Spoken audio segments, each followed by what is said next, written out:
श्री स्वामी समर्थ। मार्गशीर्ष गुरुवार व्रत। मार्गशीर्ष हा महिना भगवान विष्णू आणि माता लक्ष्मी यांच्या उपासनेचा काळ मानला जातो आणि म्हणूनच विविध व्रत वैकल्ये या महिन्यात केली जातात। त्यापैकी एक प्रभावी लक्ष्मी प्राप्तीचे व्रत म्हणजेच मार्गशीर्ष गुरुवार व्रत आहे। हे व्रत कसे करावे? मार्गशीर्ष महिना कधी सुरू होत आहे? या महिन्यात एकूण किती गुरुवार आहेत? यासाठी पूजा मांडणी कशी करावी? उपवास करावा का?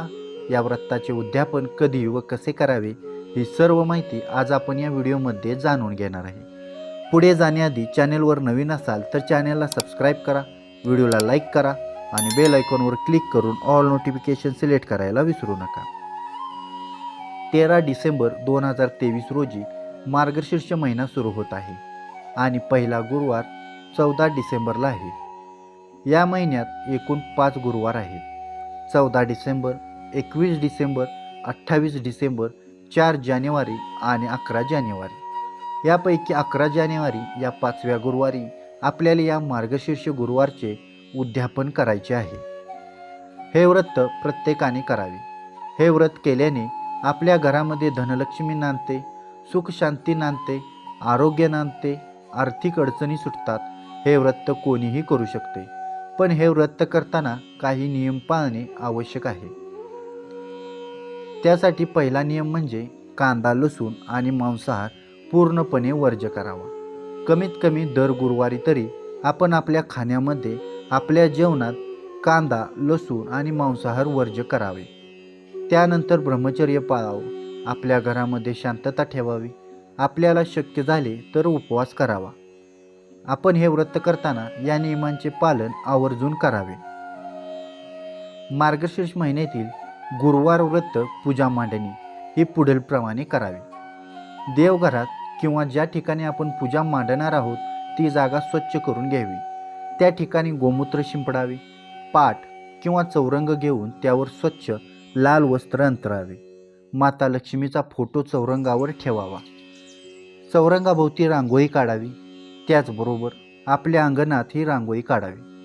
आपल्या घरात श्रीयंत्र, कुबेर यंत्र असेल तर ते चौरंगावर मांडून घ्यावे।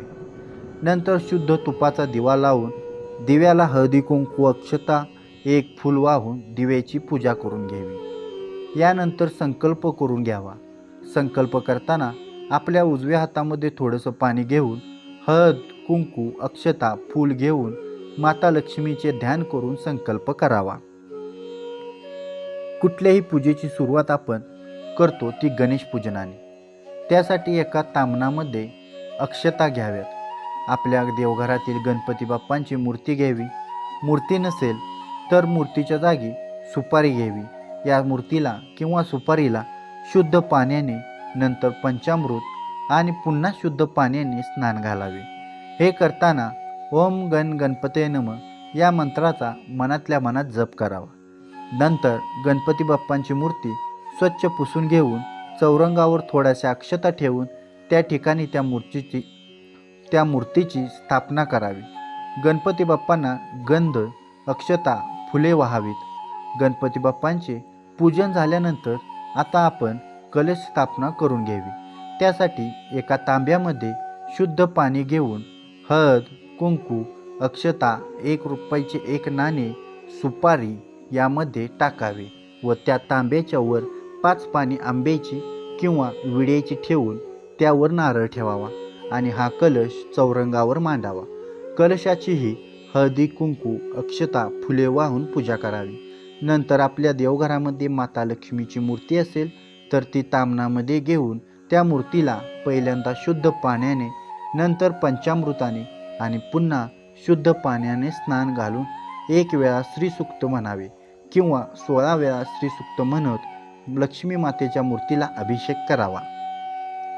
जर तुमच्याकडे मूर्ती नसेल तर तुम्ही श्रीयंत्राला देखील अभिषेक करू शकता किंवा त्या जागी माता लक्ष्मीचे प्रतीक म्हणून एखादी सुपारी ठेवू शकता आणि अभिषेक झाल्यानंतर श्रीयंत्र किंवा मूर्ती किंवा सुपारी स्वच्छ कपड्याने पुसून घेऊन चौरंगावर थोडीशी अक्षता ठेवून त्यावर त्याची स्थापना करून घ्यावी व त्यांना गंध, अक्षता, हळदी, कुंकू, फुले वाहून स्थापना करून घ्यावी।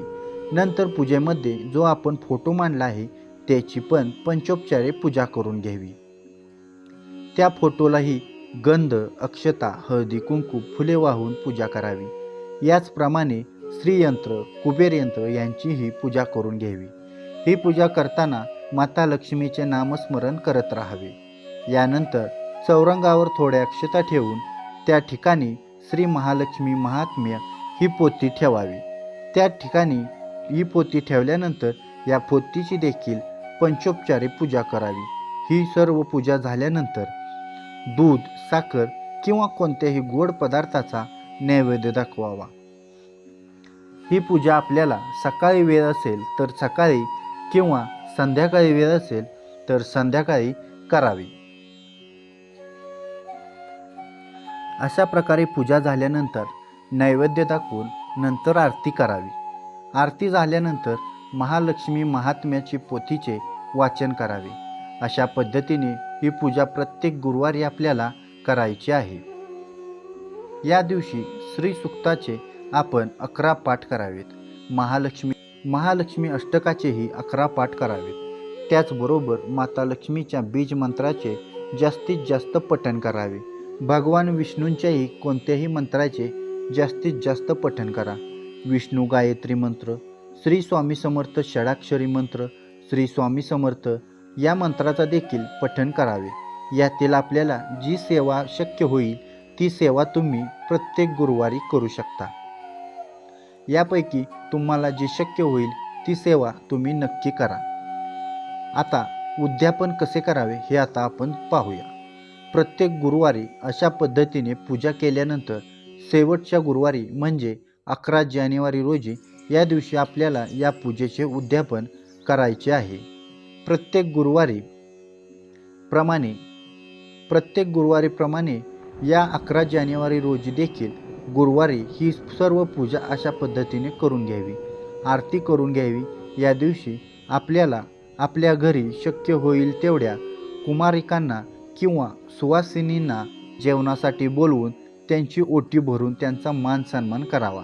त्यांना हळदी कुंकू लावून त्यांना देवी लक्ष्मीचे स्वरूप समजून त्यांची पूजा करावी। जर पुरुष हे महालक्ष्मी व्रत करत असतील तर त्यांनी आपल्या घरातील स्त्रियांकडून या सवासिनींचा मान सन्मान करून घ्यावा। तसेच महालक्ष्मी महात्म्य या पोथीचे प्रत्येक सुवासिनींना एक प्रत द्यावी। शेवटच्या गुरुवारी अमावस्या असली तरी तो शुभ दिवस म्हणून हे उद्यापन करावे। जर तुम्हाला ही माहिती आवडली असेल तर व्हिडिओला लाईक करा, चॅनलला सबस्क्राईब करा आणि आपल्या या आध्यात्मिक यूट्यूब चॅनलला जास्तीत जास्त शेअर करा। धन्यवाद।